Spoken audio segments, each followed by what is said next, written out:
1, 2, 3, funk it. How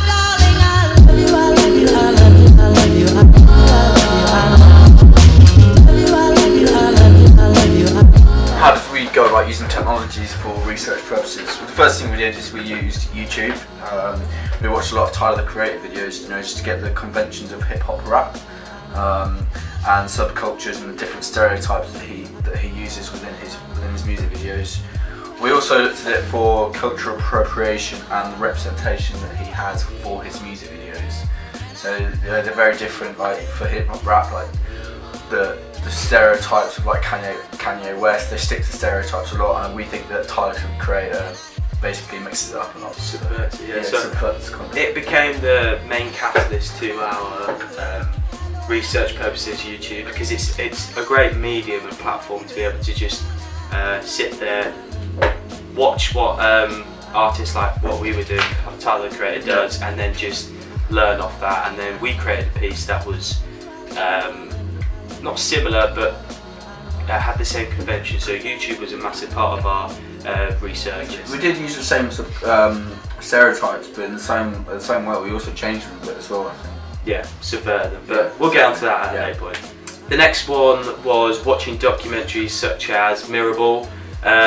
This gave us the fundamentals of what are within music video. So the idea of auteur theory.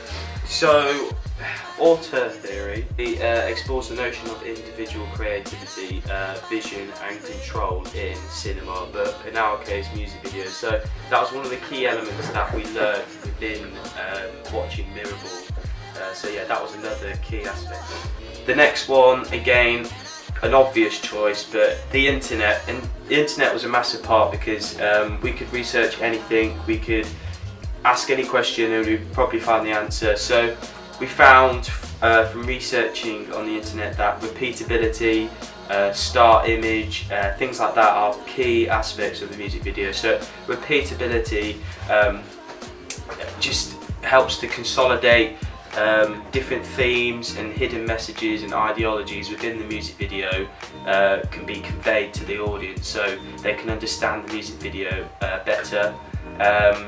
Also, star image is a massive factor. So star image is basically, in our case, Harry was the main forefront of our music video, and to represent him in that light, we would dress him in more vibrant colours.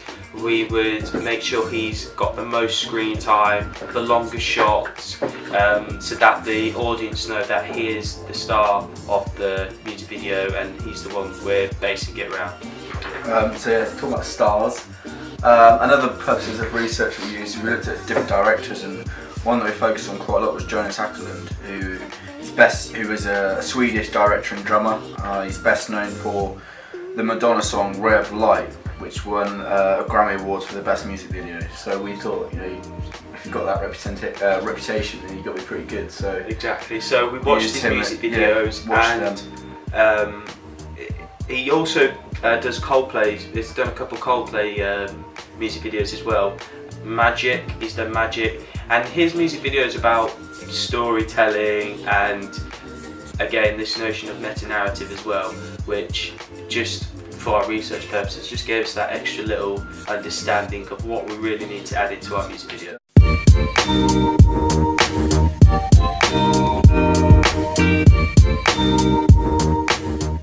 So a key element of our research was this idea we wanted a really visually aesthetic music video.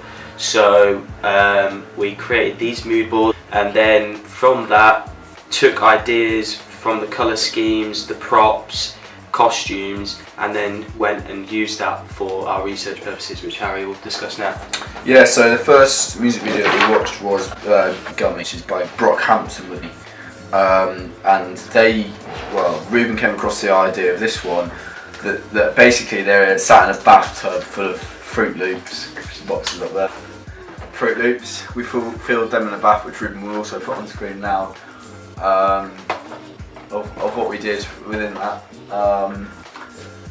So yeah, that was just another, we did that to create there's a colourful, bright, different, it's just different, and that's the main thing. It was colourful, bright and different.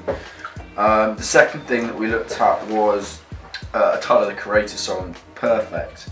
And in that he has a split screen of a boy and a girl with a blue background and a pink background, which is a stereotype sort of boy and a girl. You know, you think of a boy, you think blue, you think of a girl, you think pink. So that's what we did for that. So Ruben's now going to talk about the editing. For editing, we didn't necessarily take much inspiration from Tyler the Creator music videos, just because his music videos don't really express like great editing skills. It's more the visual style. But for our music video, we couldn't just rely on a visually aesthetic music video, so we had to also dip into editing styles, techniques and things like that. So I decided when we were in our research stage to understand how to create a VHS style, which is a very popular trend at the moment, and it just helps to justify why. Oh no. Helps justify what, Ruben? Shut up.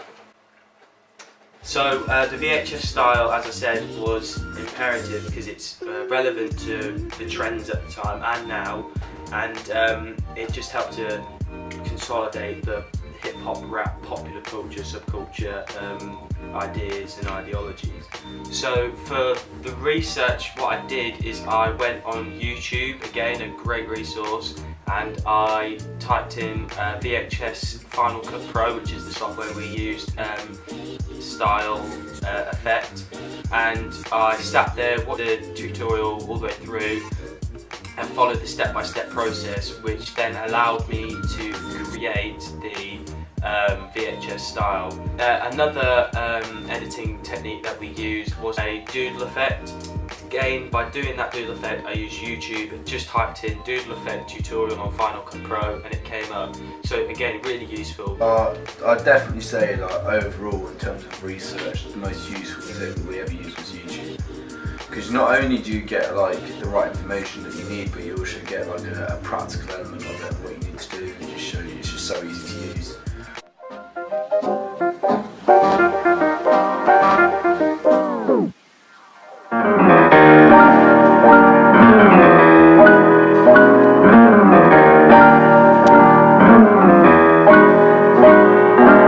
So to be able to carry out our primary research, we had to first of all figure out what genre we were working within.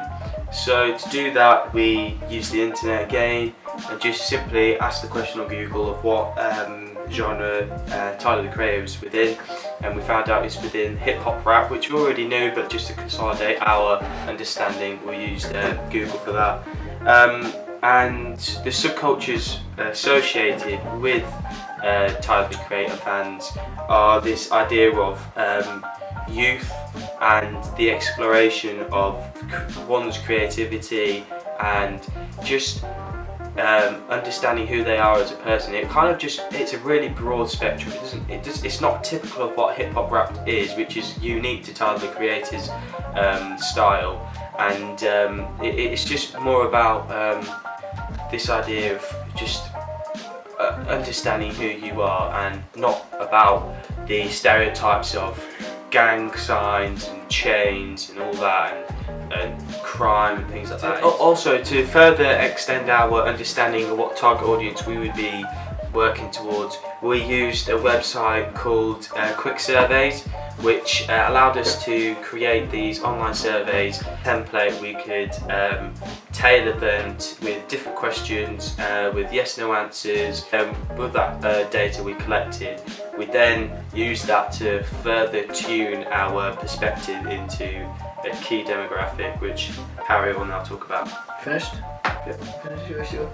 Okay, so using these quick surveys, it gave us more of an understanding of what the typical demographic was, and knowing what we already knew and what Tyler's fans kind of wanted to visually see, we made a video that kind of fitted both within a way, which would make more people want to watch it, and I think it allows us to be open to a bigger audience. Sorry, Snoopy.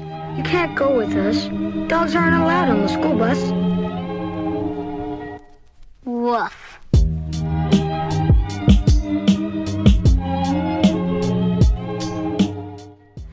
So, technology was used to help construct a work plan to identify milestones, resources and time management. So what we did initially was we created a shot list on Word, so Word became, and the shot list became a key point, the structure basically, to be able to identify what we had to do, when we had to do it and how long we had to do it.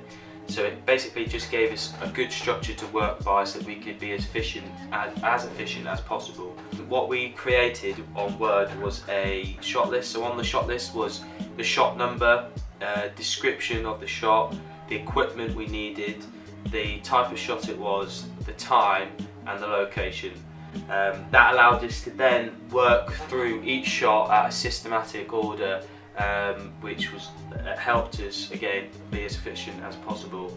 And there's something we did at AS, but we didn't do it as in much detail. So we kind of just did a shot, what shot number it was, and a little description. Whereas this time we planned it out very systematically. So we had the timings of it, how long it would take, the location, etc., which is something we've progressed from AS to A2 and helped us to be as productive as possible. Also having it on Word and sharing and saving onto the SharePoint, which is something we could both access at any point, allowed me and Harry to access this document at any point due to converged devices that we both have, and it helps us to just on set to be able to just quickly get out our phone, check the next shot, instead of always having to print it off and things like that, which we did print it off, but if we lost that paper, we'd have it on our phones as a backup.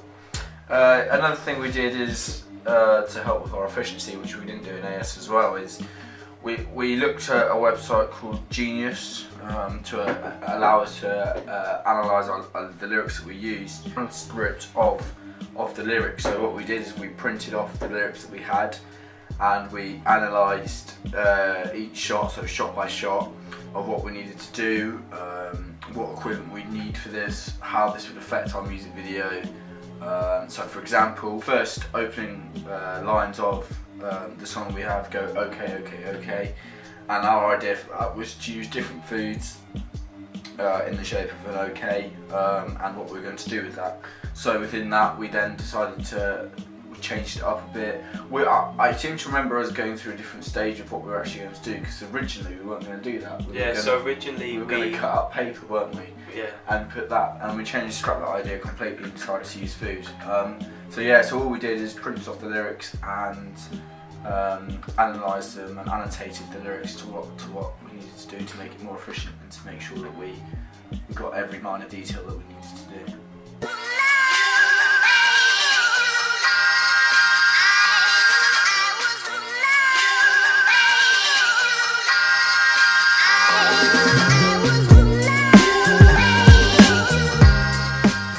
So in terms of finding suitable locations, technology again, which is the main catalyst of this question, was a massive part. So firstly, the most obvious technology we used was the use of Google Maps, because for one of our shots we had this idea of a long stretch of road that was quiet, so that we could get this tracking shot of Harry walking down the street at perfect low sunlight and him walking down the street quiet. We also had this idea of Harry crossing the road to imitate the lyrics, because during the lyrics it says when you cross my mind, and our idea was to imitate the lyrics and bring them to life. So we had to find a stretch of road that had both a crossing and a long quiet road in which we could film. So to do that we used Google Maps, and we scouted a location very close to our school. Got lucky on it. Yeah, in fact it's just outside our school, and because of the location of our school, it's down a dead-end road, so not many cars go down there. So it was completely quiet when we filmed, and no one was on the road, so it enabled us to just quickly film down that stretch of road without getting any noise or anything like that. We had a problem though, because we knew that on Google Maps that the area in which the crossing was. It was a main road which goes through the heart of Glinton, and we knew that there would be a lot of cars there because there usually is.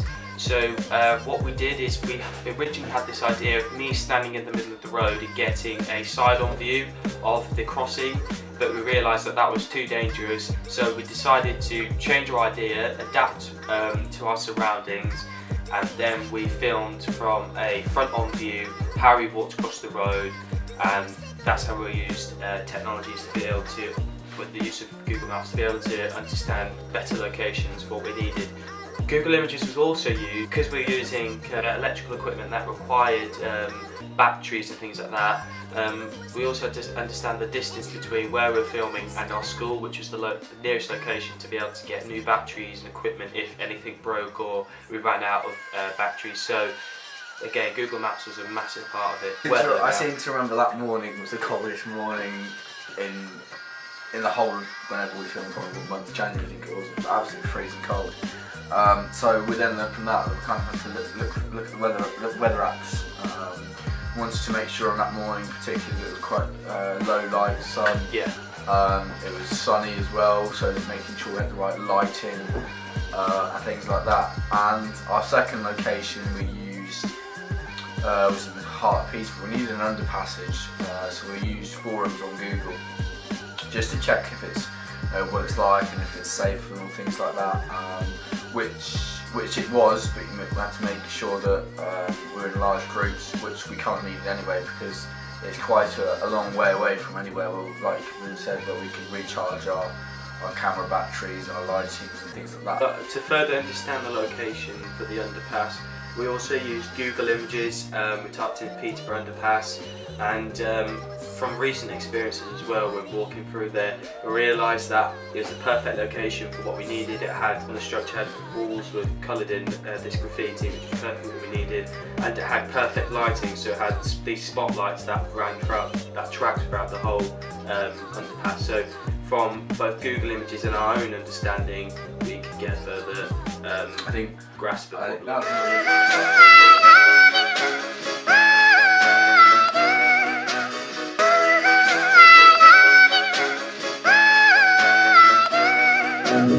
So in creation of our mood board, we used a website called, I think it's gomoodboard.com.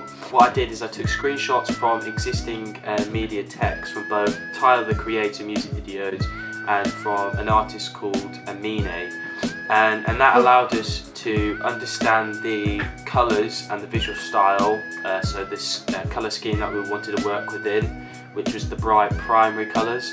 And then it allowed us to also understand the use of props and costume, which are a key aspect for illustrating a visual style, conveying this visually aesthetic music video. So those aspects of the mood board came in handy because we could refer back to them and just get an understanding of what we wanted to do.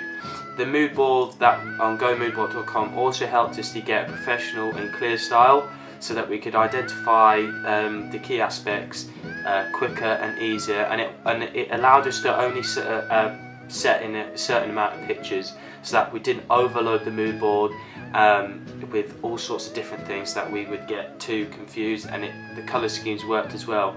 It also allowed us to have different templates on there for the mood board, so we weren't just stuck to one. It then had, on our template, we had one large picture and then several smaller pictures at the bottom. The larger picture on the top was the main forefront of our music video, which is the shot we really wanted to implement, either if it was the colour scheme, the shot itself, the costume, the props. So the mood board was really handy. Again, as I said, we used screenshots from existing media text, and that was done on YouTube. So we just went on YouTube videos that we liked, took a screenshot, and then that gave us some inspiration and ideas. So as I said, YouTube, a key pivot point for our music video in relation to the mood board planning. Now my dad's ringing me. What a penis. Go on, actually answer it. Well, go. Hello, Dad. So, 6. I'm working tonight. It's been a long time. Yes, ma'am. A lot of water under the bridge. Some of the old songs, sir. Yes, ma'am.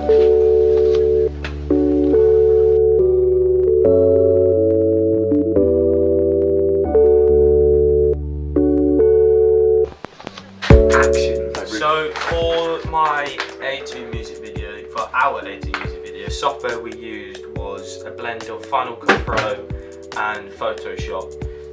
Photoshop for the doodle effect, which I'll get into a little bit later. The reason why we chose Final Cut Pro and Photoshop is because at AS we used Final Cut Pro, so it allowed us to just work on the abilities that I'd used in AS and transfer them into A2 and just work on them and get better and better at using Final Cut Pro, which I did. Also, to an extent, Photoshop and Final Cut Pro have a level of convergence, so I was able to use them both to enhance the successfulness of my music video and just create a really visually aesthetic final piece.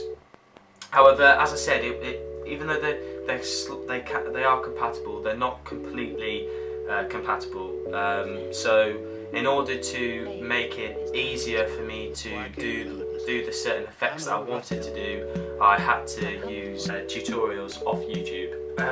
To exploit this use of both softwares, what I try to do is, as I said, use tutorials which help me to jump over any hurdles that if I encountered any. I used both softwares by doing this effect called Doodle Effect. What I had to do is I had to take screenshots of the individual shots that I wanted to do a doodle effect over. I then had to take those screenshots and add them into Photoshop. I think it was about 7 shots, and each shot I had to make a different file for. And then within that file, I would draw around each shot, around Harry's face. I had to do little quirky doodles, and then once I'd done that doodle, I had to do it freehand. Once I'd done that doodle, I had to then save it, but I had to do the doodle in a green colour. This was because that green allows you, obviously green screens, it allows you to change it or manipulate the colour in Final Cut Pro to whatever colour you want. So then I was able to just add in whatever I wanted. So did it all in green, then I added the shot back in to the Final Cut Pro project that is already set up, and then I would use the blade tool and cut the section out of a section of footage out that I didn't need, and then add the shot that I'd had the doodle effect back on top of it, and I did that for each 7 shots. And then I'd go to the colour correction area, I'd add a mask over it, and then go to the colour correction, and then I'd change the colour to whatever colour we wanted. So I think we did white, pink, red, yellow, and I think the last one was green, I'm not too sure. But that's how we did our doodle effect. And the use of both Photoshop and Final Cut Pro really just added to the successfulness of our music video and gave us an extra element that some music videos don't have. Another effect that we did was, not really an effect but a filter, was this idea of a VHS style. So to do this, again, we used YouTube. So we got a tutorial for VHS tutorial, and on that tutorial we had to change the, to start off with, to get the dimensions to look right, we had to change the resolution. This crops the shot down and then gets that VHS style, because back when you had VHS, they didn't have widescreen capability, so you weren't able to fill the screen out, and it would crop on each side because of the way it formats. So that's how we changed it to make it look like a VHS. Then we had to change the frame rate down to 29.97p, which was used to, again, add this idea of a VHS look. Then to get the visual style of the VHS, we had to add different effects. The first effect was a blur, and then we dropped the blur down to 3 out of 100%, dropped it down to 3%, just so that it doesn't overly power the shot by blurring it out, but it just helps to keep a slight blur and this idea of it being an authentic camera. Then what we did after that, we added on a grain effect, just to add the little crackles on the screen, make it really authentic. We then added this colour correction. Now the colour correction, what we had to do is we had to change the colour correction on the colour scope, and we'd go to the blue section and try and bring out the blues and the reds because they're the primary colours, and that's what happens with VHS. Then we'd go over to the highlights and the shadows, and we'd bring the highlights up and drop the shadows down to create contrast between each colours. After doing all that, the final two elements we'd add were the sharpness, and we'd bring that up to a 9.5 out of 100, which would make the out of 10, sorry, obviously makes the shot sharp and again adds to this VHS look. And then to finalise it, we would add a generic bad TV effect, which gave us that rippled effect, rippled lines, and we dropped that down to an 8, so it wasn't overpowering, but you could still notice it. However, at AS, when we compare it back, during the AS project, we only used Final Cut Pro, and we didn't use this blend of both Photoshop and Final Cut Pro. And whilst using Final Cut Pro, because we had a basic understanding, it didn't really understand how to exploit the software to the best of our capabilities. We just ended up using generic filters and basic color correction. So instead of going into the shadows and the highlights and things like that, we just stick to changing the color of it, which was a basic thing we did at AS. And obviously our progression from AS to A2 is that we've exploited the system a whole lot more. I'll hum it for you.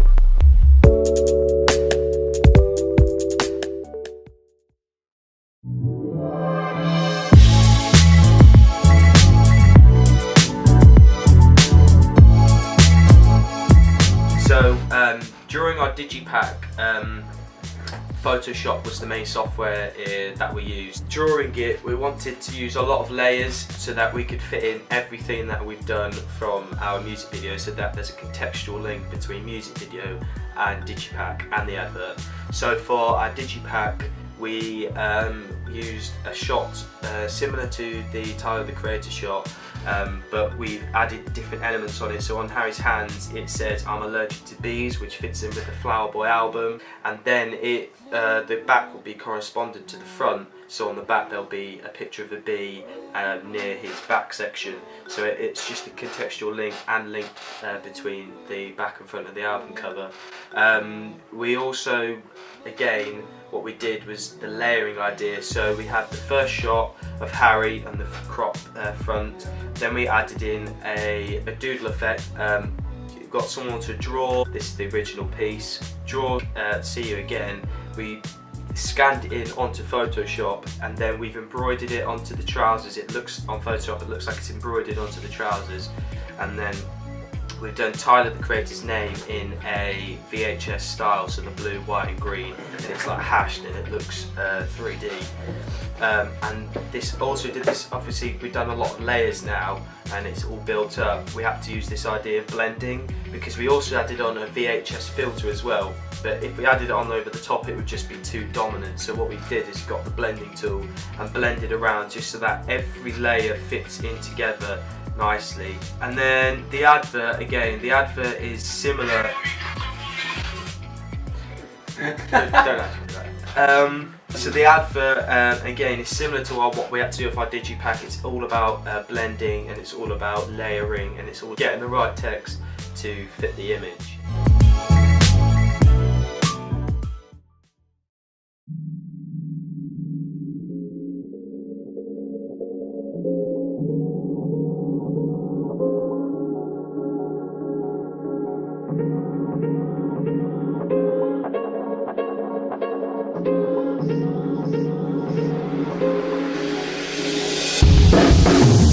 Okay, so the camera that we used is this bad boy that we're now filming on. It's the Nikon D50-300. Yeah. I think did the job perfectly fine, didn't it? Well, yeah, it's a DSLR camera with a rotatable screen lens, so it meant that we were able to, when filming, we could see the shot, and then Harry, if you wanted to see what the shot looked like as well, I could rotate without having to. It also means that as we're filming right now, we can see exactly what we're doing. So it was really versatile, the camera we used, and helped to with our way of filming, which is quite sporadic, it helped us to film on locations whenever we want, however we want, without having to worry about. I think you having your own, this is Ruben's camera. My own camera as well. Which helps us out massively, because when you use your school cameras, you kind of a bit like, oh god, I've got. Well, obviously we're going to look after it anyway, but there's that added, if I break it. And it was this idea that, as I said, we're sporadic, so when we needed to go film, we could just pick my camera up and go, whereas we'd have to book the camera out for a certain length of time, and then we'd have to film within that time and then hand it back. Whereas with this, we've got a longer length of time to figure out what shots, how we want to shoot it, and if we make a mistake, we can go back and film it. Another thing we used was standard kit lens. Another thing, a good thing about having our own camera is, the camera that Ruben's got is actually better than school cameras anyway, so it just gave us so much more flexibility with what we could and can't do. I think having our own camera also lets us push us to the limits in what we can do to a degree. Ruben's also got a new lens, so he's got a lens in his hand now. So this is the standard kit lens in which we use for our music video. It's got a rotatable lens, obviously, 18 by 55mm, so it's a standard kit lens. It does the job pretty well. The only problem we faced with this was that it's not got a wide lens, so it doesn't allow a lot of light to come in, so the colours and the shot wasn't as rich as we wanted. So to do this, to make it a little bit better, we exploited the use of the camera by going into the settings on camera and changing the aperture so that we could increase the amount of light that could flood into the shot. So going on to the use of the camera, what we did was we used this idea of keeping it on manual focus so that I could determine whether it's in focus or out of focus, and then that gave us the ability to use this idea of depth of field. And as you can see on the shot now, you can see that it focuses in and out of the foreground, the background, and then the subject being Harry. And then this gave us this add to this idea of Harry being in the subconscious dream state where he's fantasizing over the beauty of this girl, and he's totally immersed by her, and then looks back to the lyrics of the song being that him being in a dream state, because obviously it says you live in my dream state, so that creates contextual links between the song lyrics and the music video itself, which is a key factor of what we wanted to do. We wanted to imitate the lyrics and bring them to life.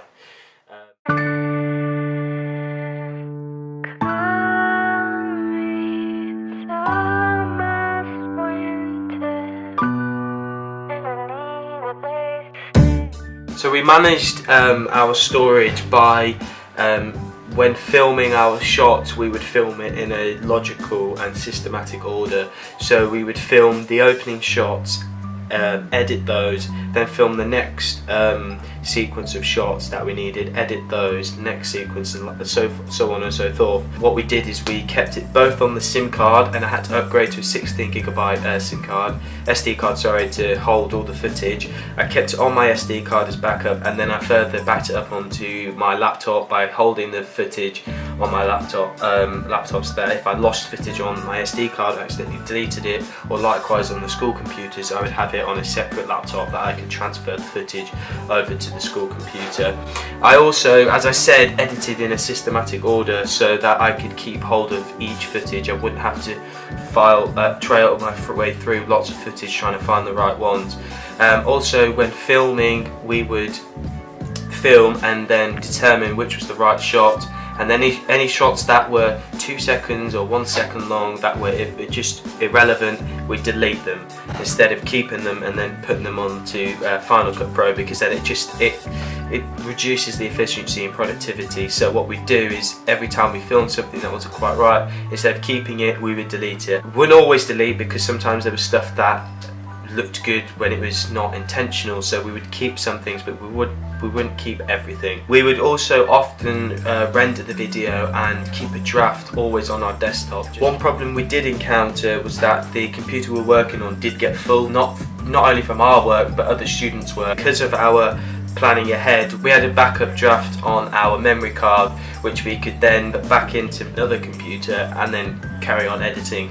So this regular idea of updating, rendering, saving, and then putting it on our memory card allowed us to if anything happened, which did happen, we could then go back and then edit again without having to face a problem and have to start editing from the beginning. So this idea of just keeping things in a safe order, where if anything happened we had backup, so that's how we kept our storage safe.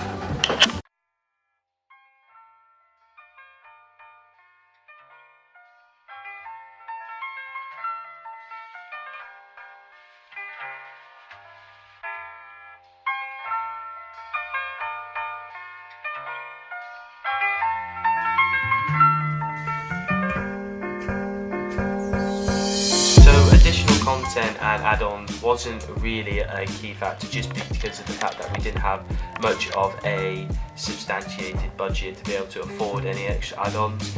But what we did use was a mixture of royalty-free audio clips and visual clips. So visual clips were distorted VHS overlays, so when you get that white noise crackle sound, and the VHS, when you put the tape recorder in, it comes up with this play section. It'll be on screen now. So the one we used was blue, and in the top corner has this play section, and this is the distorted tape section that we used in our music video.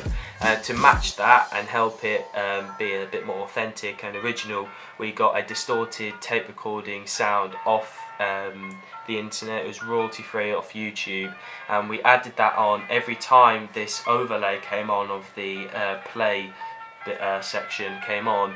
We'd add the audio track on as well, and then it helps to give a contextual link between what is this song and what is the extra add-on.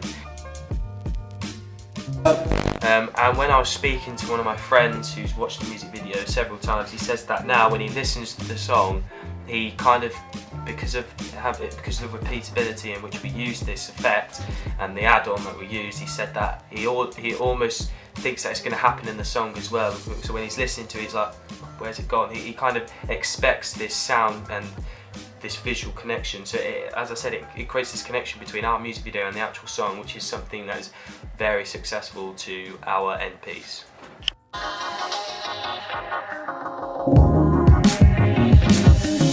During the editing process, I used a range of features from the editing suite. So as I said before, a basic effect that we used, which is a generic filter that you can add on, was a Gaussian blur.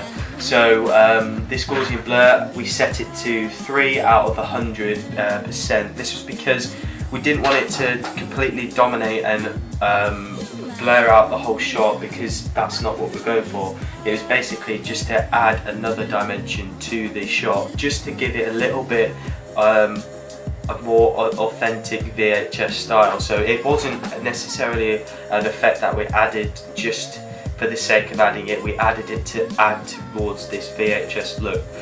So as I said, after we added a Gaussian blur effect, we also then went on to add a grain effect, a basic grain effect. And I think we kept the grain effect at 100%. We didn't have to touch that. We didn't have to, it was at 50%. We didn't have to touch it or anything. We just left it how it was. Added this crackly vintage feel towards it, which is what we wanted, so we didn't have to touch it at all. We then, after adding that, did a colour correction. So the colour correction was designed to bring out the blues and oranges. This is because we wanted to bring out the raw colours that happen within the VHS. The VHS, the typical colours it brings out are the reds and the whites and the blues, but we wanted to bring out a little bit more than that, so we brought out the blues a lot more, then decided to drop the shadows and bring up the highlights, and then after colour correcting and colour grading it to get the VHS visual look by the colours, we then decided to go on to adding the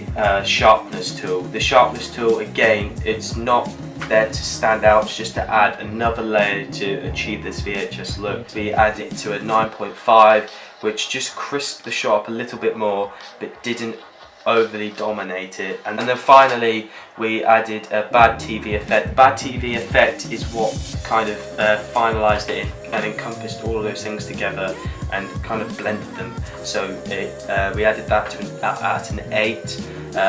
Again, not dominating, but just finally bringing all those parts together to create this VHS look. We also used a basic animation or transition, crossfade, so it fades from original shot to the new shot by just fading by dropping one shot out and bringing the other shot in. Just creates a seamless transition, and it's easier for the viewer to watch instead of a hard transition shot. And then finally, to finish off, we used this doodle effect. So what I had to do is on Photoshop, I had to first of all screenshot each shot frame by frame that I wanted to highlight over, and draw over, and doodle over. So I would take the shot, I would then transfer each shot into a file, a new project on Photoshop, and each file I'd make a new project.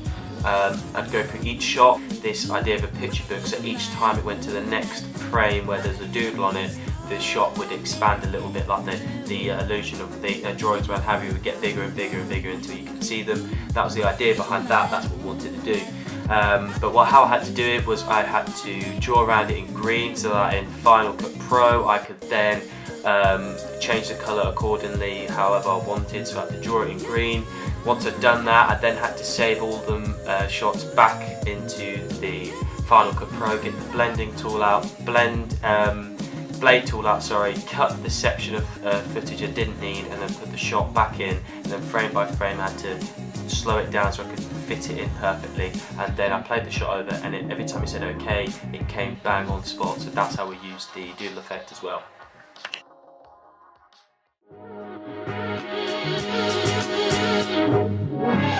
At AS, when it came to the editing process, we found that we would film a lot of shots, and then when we came to editing it, we would find ourselves trawling through footage trying to find the right shot.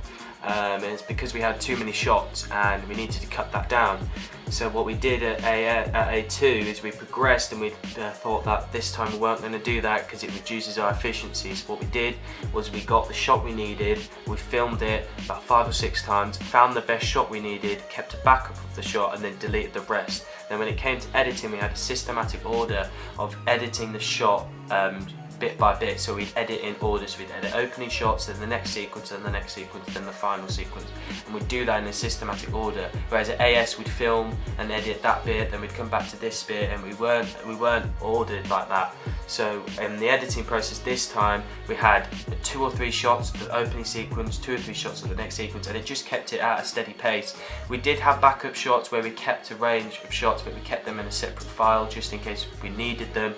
But our editing process this has been very more methodical. It was clean, it was clear, it was precise. It wasn't as messy as it was last time. We were able to go through shot by shot and just understand how we wanted to edit, because we had a systematic order that we could just follow. And finally, when it came to rendering, because we hadn't had a lot of footage that we didn't need, because we deleted it, when it came to rendering it was just much quicker. So the main progression that we learned from AS going into A2 was this idea of being more efficient and effective with our time and our time management.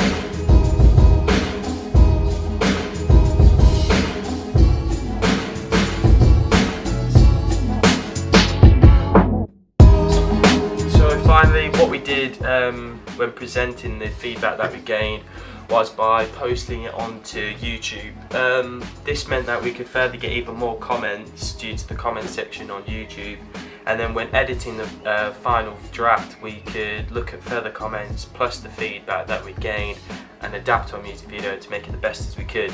Also, by having it on YouTube, it meant that because of our converged devices we could access the video at any point, meaning that when we came to the final editing, which is what we did, when we came to the final editing and watching it over, we looked at the feedback videos in the comment section just to further make sure that we completely changed everything that people were wanting us to change, so that we could make our music video as successful as possible, and which I believe we did.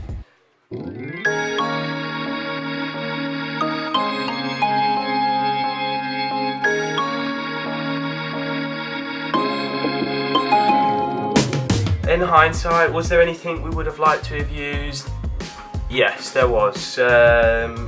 When it came to the practical equipment, personally, for me, don't know about Harry because he's not here, but for me, I would have liked to have used dollies, some tracks, shoulder rigs, body rigs, just that we could get really stable, cinematic, professional standard shots, because it just helps to make the piece seem a bit more professional. And yeah, so just to make it look visually aesthetic, which was the main pivot point for our music video, it was to make a visually aesthetic music video. So by adding in that extra element of stability for the shots would have just enhanced our music video a whole lot more. And other technologies that we would have liked to have maybe in hindsight used a bit better was potentially putting our lyric analysis, taking a picture of it and putting it on SharePoint, because our lyric analysis was basically hand done,